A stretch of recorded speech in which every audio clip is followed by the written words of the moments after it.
आज के इस दौर में युवा नए तकनीकों के साथ अपनी पुरानी संस्कृतियों को एकदम भूल चुके हैं। फिर चाहे वो किताब पढ़ना हो या बड़ों के साथ बैठकर बातचीत करना हो। जिस तरीके से ज़माना तेज़ी से आगे बढ़ रहा है, उसी चाल पर युवा भी आगे बढ़ रहे हैं। लेकिन आज के इस दौर में भी कुछ युवा ऐसे हैं जो अपनी पुरानी संस्कृतियों को पकड़ कर रखे हैं, फिर चाहे वो किताब पढ़ना हो या कुछ और। आज हम आपको एक ऐसे ही शख्स से मिलवाएंगे जो कि नए ज़माने के साथ साथ अपनी पुरानी संस्कृतियों को भी साथ लेकर चल रहे हैं। रुबेंद्र कौशिक बागदास दर्जी यह दार्जिलिंग के रहने वाले हैं और नेपाली हैं। इन्होंने एक किताब लिखा है जिसका नाम है blue bird from heavens healer of the soul. काफ़ी कम उम्र है इनकी, लेकिन फिर भी शौक वो पुराने ज़माने की तरह ही है, फिर चाहे वो गाना हो या किताब पढ़ना। इस कम उम्र में इन्होंने एक ऐसी किताब लिखी है जिसमें उन्होंने जान डाल दिया है। तो चलिए बुक लॉन्चिंग के दौरान उन्होंने क्या कुछ कहा है हम आपको सीधे सीधे सुनाते हैं। पहले ये blue bird from heaven healer of the soul जो टाइटल है वो एक्चुअली मेरे दिमाग में आया ये टाइटल अचानक सा, क्योंकि मैं सिलीगुड़ी पे रह रहा था जब मैं 11 क्लास पढ़ रहा था। उस टाइम कुछ स्पिरिचुअलिटी हुआ था मुझे मेरे साथ। एक बार क्या हो गया, अचानक सा मीन्स एक किस्म का हवा आ गया कहीं से, means from the tree. Okay, from that day I quit everything that bad thing that I used to smoke and all. Means मैंने सब कुछ छोड़ दिया और उसके बाद मुझे कुछ I started to seek something which is beyond myself. मैं जो हूँ, मैं क्या हूँ, मैं कौन हूँ, उससे थोड़ा बियॉन्ड जाके मैं खुद को ढूंढने स्टार्ट किया। ठीक है, उसके बाद मुझे लगा कि मुझे कुछ देना है ये वर्ल्ड को। सो आई राइट म्यूजिक्स, आई राइट सॉन्ग्स। सो मैं सोचा मैं नोवेल लिखूँगा एक बार जो हुआ है, क्योंकि मेरा फादर आर्मी पे था। उसका डेथ हो गया जब मैं क्लास 7 पे पढ़ता था। और जब मैं 11 क्लास पे हुआ था उस समय कुछ स्पिरिचुअलिटी मीन्स तो हवा तो आया, रुख से आया, पेड़ से आया हवा। और उसके बाद मेरे हाथ पे आके पिजन बर्ड होता है ना, जो पिजन बर्ड है वो हाथ पे आके बैठा। वो मीन्स वो तो शॉकिंग, मेरे लिए शॉकिंग था, एक ऑर्डिनरी ह्यूमन के लिए शॉकिंग था। इसलिए मैंने सोचा थी blue bird from heaven healer of the soul मैं ही हूँ जो है, मीन्स जो हील करता है। एक्चुअली हम लोग पोइट्री क्यों पढ़ते हैं? पोइट्री पढ़ते हैं हम इंटरटेनमेंट, आर्ट इंटरटेनमेंट बोलते हैं, लेकिन art is actually not an entertainment. हमारा जो आर्ट है वो बियॉन्ड इंटरटेनमेंट है। आर्ट का एक पर्पस चाहिए, और वो पर्पस क्या है? And the purpose should be the to heal the people. See हम लोग लव को ऑर्डिनरी थिंग्स लव और we thinks that love is ordinary, isn't it? But if हम अगर कबीर के पर्सपेक्टिव से, मीरा भाई के पर्सपेक्टिव से देखें तो love to beyond all religion, all ये कास्ट और ये क्लास, सभी के ऊपर बियॉन्ड है कि नहीं? मीन्स यही हिसाब से मैंने कबीर के इंस्पिरेशन होके, और कबीर का बात जो टैगोर जैसा इंटेलेक्चुअल जैसा मीन्स चार्ल्स बुकोव्स्की है इंग्लिश पे, वो लोग और धनसल है, ये धनसल, मीराबाई, कबीर और बहुत सारा जो सूफीज़म का और बाउल गान्स, ये गान जैसा है वही मैं स्पिरिचुअली सीकिंग करते मैंने मीन्स सोसाइटी किसी को नहीं बोला था कि मैं बुक लेकर आऊँ। ठीक है, मेरे फैमिली को भी नहीं बुक बोल रहा था, और मैंने बोला कि art should have some purpose and it is to heal the people. पहले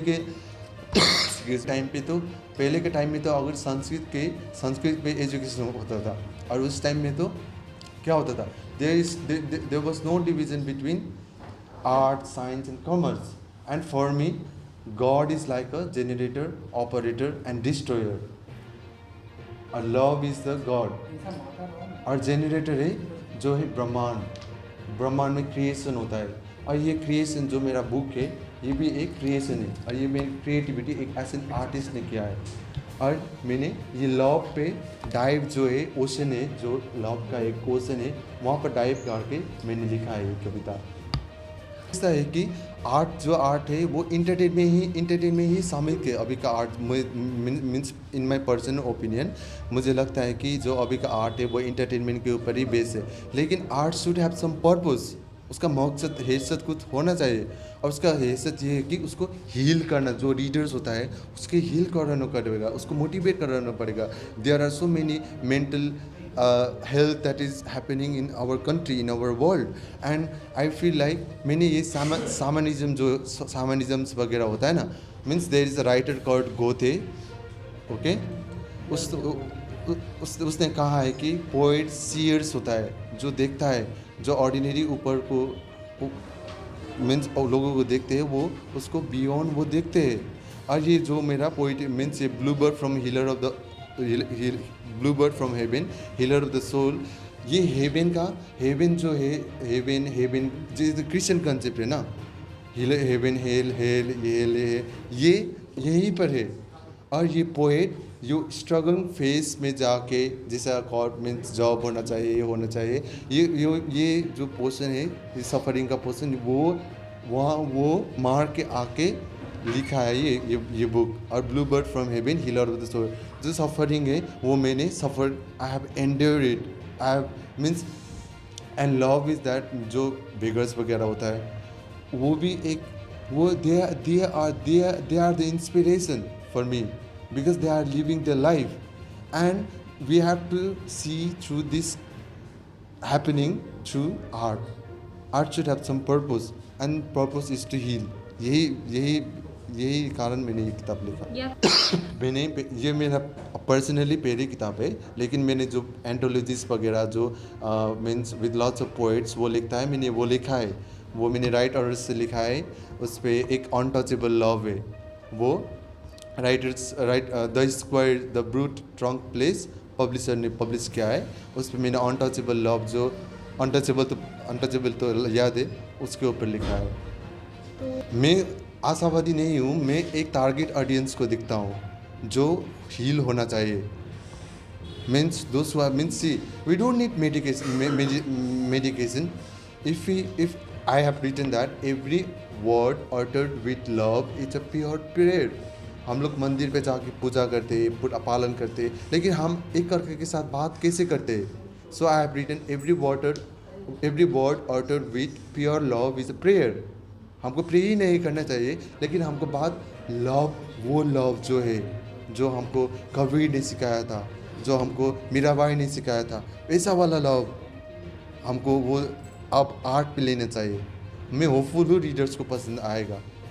দেখুন, প্রথমে তো আমি ওকে কংগ্রাচুলেট করবো। রবীন্দ্র এত সুন্দর একটা ছোট্ট ছেলে হয়ে যে বইটার উদ্যোগ নিয়েছে এবং করেছে, এবং it has been published, so I think big congratulations to him, hope this book does good. এবং ওর যে আইডিয়া, যেটা ও মনে করেছে, সেটা he has pen down on his book, so I think it's a big thing for him and for our civil society as well. যে আমি যেরকম বলি, আমি একটা মোটিভেশনাল কাজ করি, আমার একটা কি বলবো, একটা চ্যানেল আছে যেখানে অ্যান ইভিনিং উইথ অমিত বলে আমি একটা প্রোগ্রাম করি। So I talk about inspiration and motivation. তো আমি নিজেই তো মোটিভেটেড হয়ে গেলাম যে একটা ছোটো ছেলে হয়ে যে এরকম করে একটা বই লিখেছে এবং এটা পাবলিশ হয়েছে। আমি আবারও এক কথা বলছি, I think it's a big thing and we should all be side by him and should support this kind of activities. যারা ইয়াংস্টার্স আছে এখন, মানে তারা হয়তো ডিস্ট্র্যাক্ট হয়ে যাচ্ছে মেনি অফ ইস্যুস, তাদেরকে কি বলছে? দেখুন, আমি আমার শোতেও বলি, আমি একই কথা এখানে বলবো, ভগবান আমাদের দুটো হাত দিয়েছে, দুটো পা দিয়েছে, বুদ্ধি দিয়েছে, বল দিয়েছে। আমার মনে হয় যারা আজকে ডিপ্রেসড আছেন, বা যারা আজকে চাকরি চলে গেছে, বা যারা কিছু করতে চাইছেন, পাচ্ছেন না, স্টার্ট ফ্রম সামথিং স্মল। আপনি চেষ্টা করলেই সব কিছু হবে। Success lies on your try, success lies on your determination and dedication. I think God will also bless you and you can move ahead, you can move forward. আমি অমিত রয়।